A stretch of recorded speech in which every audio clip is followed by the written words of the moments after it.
On today's show, we're talking about some of the news to come from this week's New York Comic Con.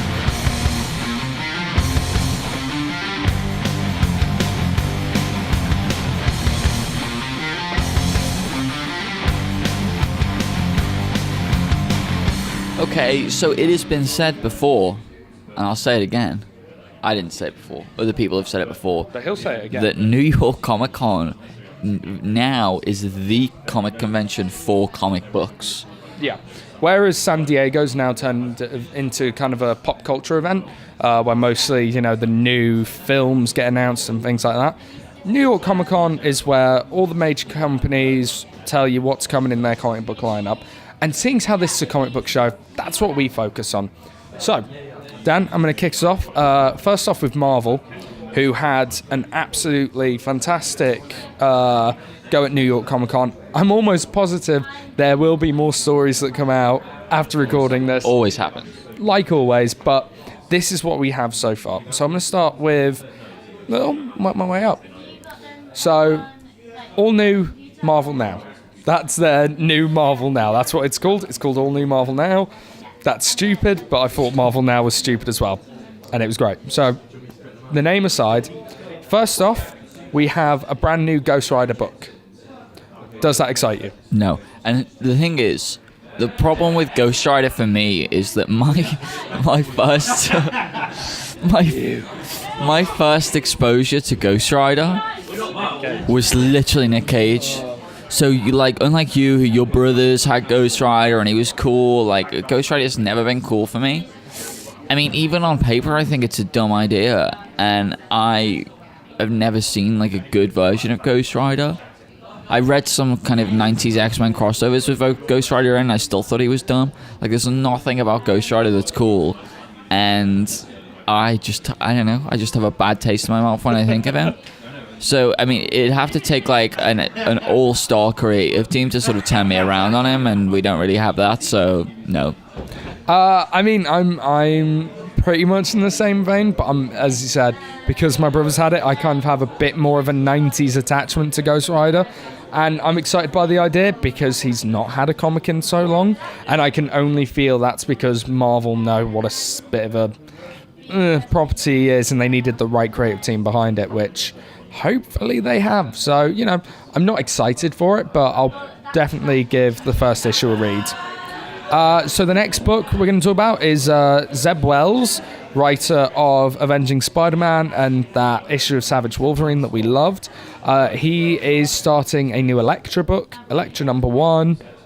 Zeb Wells working on it. Are you excited by it? Well, I mean, other than the books that you mentioned, some of the early Avenging stories, and then that Wolverine one, Wolverine one, I don't really know a lot about him as a creator, but and also Elektra, I haven't read that much Elektra. I've read obviously the Miller Elektra, which is very kind of weird and off the wall and that kind of thing, and I haven't really read anything else other than that. I think it's quite a difficult job to make an Elektra book and not make her as generic as you think she's going to be. But I'll look at the previews, I'll see what the art looks like, and sort of make my decision based on that. Did Jennifer Garner leave a bad taste in your mouth on that one as well? Jennifer Garner that is literally one of the worst ones I've ever seen. And I was 12 or something when it came out, and I was like, this is balls. Yeah, no, I'm not overly excited for this one. As you said, Elektra's kind of generic, so I've never really been fussed, but Zeb Wells is a really good creator, and I hope he does really good things. I'll probably wait to hear what other people have to say about this one before I delve into it. The next book, Iron Patriot #1. The Iron Patriot of the Iron Man films in the Colonel Rhodes vibe. He's getting a book. How do you feel about that? Looks good. The cover looks good. It is a good cover. But the problem with these sort of B-list characters, right, is that unless you see the artwork or unless you see something that makes you go, oh shit, you're not going to pick it up. You're not going to pick it up based on the strength of the character of fucking Colonel Rhodes. Yeah, exactly. Rhodey has always been a generic sidekick at best. So you're not going to pick... Or a token sidekick. Or a token risque. Close to the line. again, like he's just this is a kind of sort of book that doesn't need to happen. Give me a good Iron Man book, please. Hey, I mean, if we're talking B-list characters getting their own book, Daredevil and Hawkeye.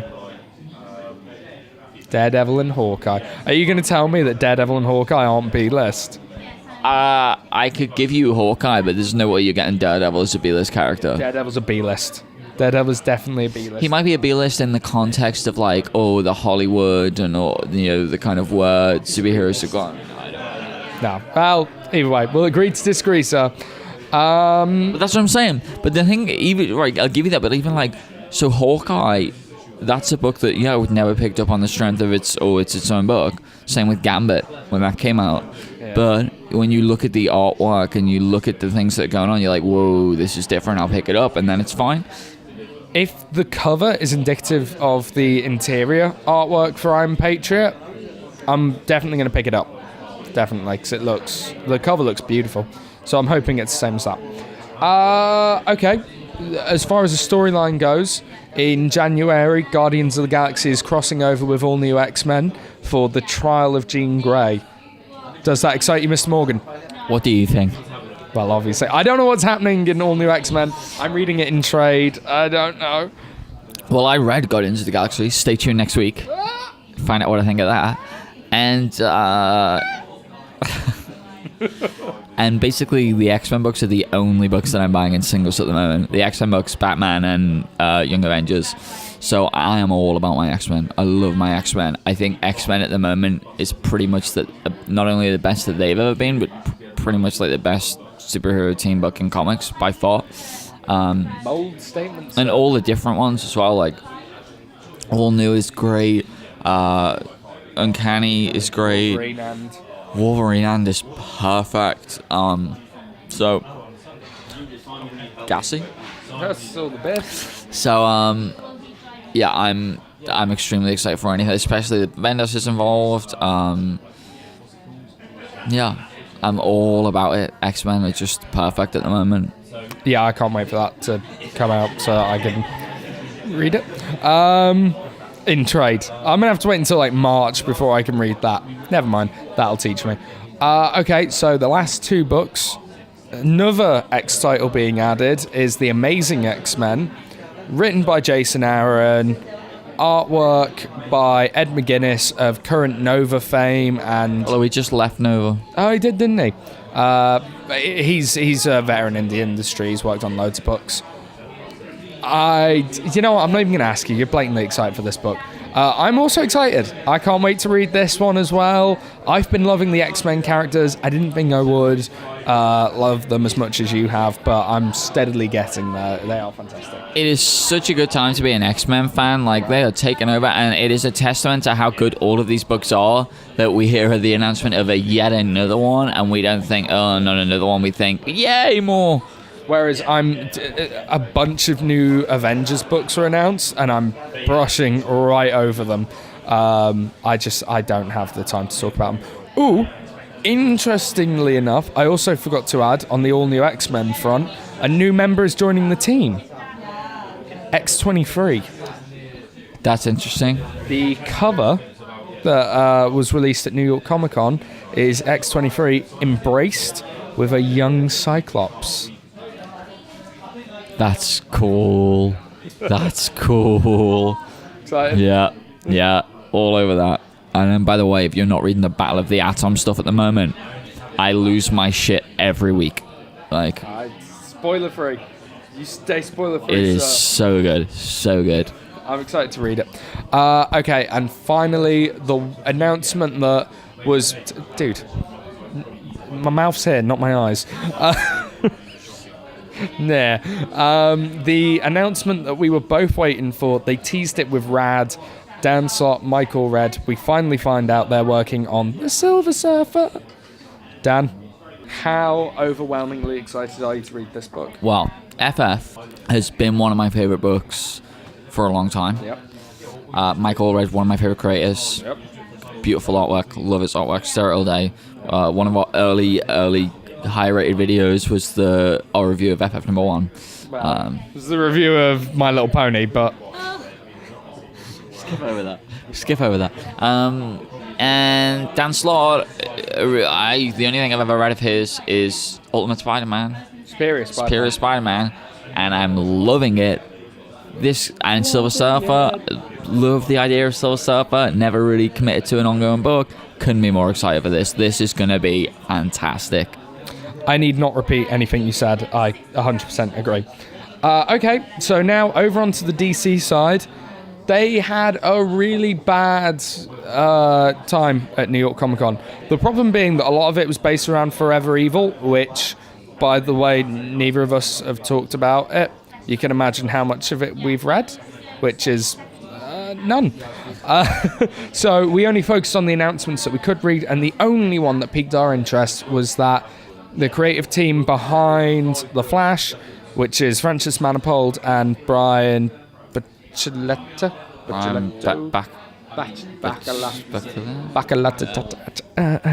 I don't know what his name is. They're jumping off The Flash at issue 24.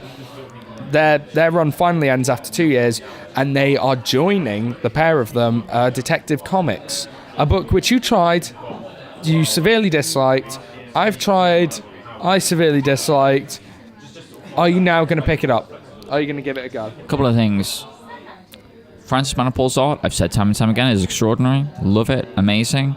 The biggest problem with The Flash, despite it being one of the best looking books of the New 52, was that they were also both writing it and the story fell quite flat. Combine that with the fact that I don't need another Batman book in my life, and I'm sort of on a middling playing field. Yeah, I'm interested to see what it will look like. Of course I am. But I don't have really high hopes that it's going to be any sort of groundbreaking story. The script writing is going to be pretty poor, but I have no doubt it's going to be beautiful. I don't think the Francis Manifold art works with a character like Batman. Whereas a guy like Mike Allred can draw Batman, make it campy, fun, feel kind of postmodern. A guy like Francis Manifold, I've compared his artwork to something of Disney quality. He kind of draws those faces in that Disney-esque way. It's really bright colours. And by the way, that's not an insult at all. I love the way he draws The Flash. Yeah, but what I am excited for is the kind of kinetic energy that he brings to a comic book. But that works with The Flash again, whereas I don't know whether he's going to bring that to The Dark Knight, and I don't know if it's going to work. Well, I hope he does, because, I mean, we get that from J.H. Williams III when he draws Batwoman. It's, like, kinetic and fast-paced and exciting. It's not just brooding on a rooftop. And I think Francis Manifold could give us that with Detective Comics, so I'm definitely willing to give her a go. Yeah. But that was pretty much DC's only major announcement, which is really poor from them. What's going on with DC at the moment? I mean, they just don't seem to have the creators. They really don't have the creators. You have people like, J.H. Williams III coming off Batwoman, which he was just a godsend for them, and now he's going, and they've got issues with editorial, perhaps, that we hear about online, but ultimately they're just not making good comics for the most part, and Marvel are. That's what it all boils down to, and it feels as though DC's gone very generic, and it's gone very... Every book has to feel similar so that we can cross them over. I know there's a few exceptions to the rule. Something like Wonder Woman is drawn very differently, and something like The Flash, although not even The Flash, it still kind of can fit in with the rest of them. But it's not like having Stuart Immonen over on All New X-Men, and then having Mike Allred on FF, and having... who's working on Superior Spider-Man? Him. And Assad. Yeah, having Ribic on Thor, this sort of semi-realistic thing. Like, it's all very, very different. Across the board, whereas... And creative freedom you feel like these artists are having. Like, you feel like it's themselves on the page that they're putting. And I don't know if necessarily... the artists that work for DC are allowed the same kind of artistic freedom. No, the only time they get the artistic freedom is in a book like Batman Black and White, or Legends of the Dark Knight, or Adventures of Superman, which they're not given enough time to give us a fully fleshed out story.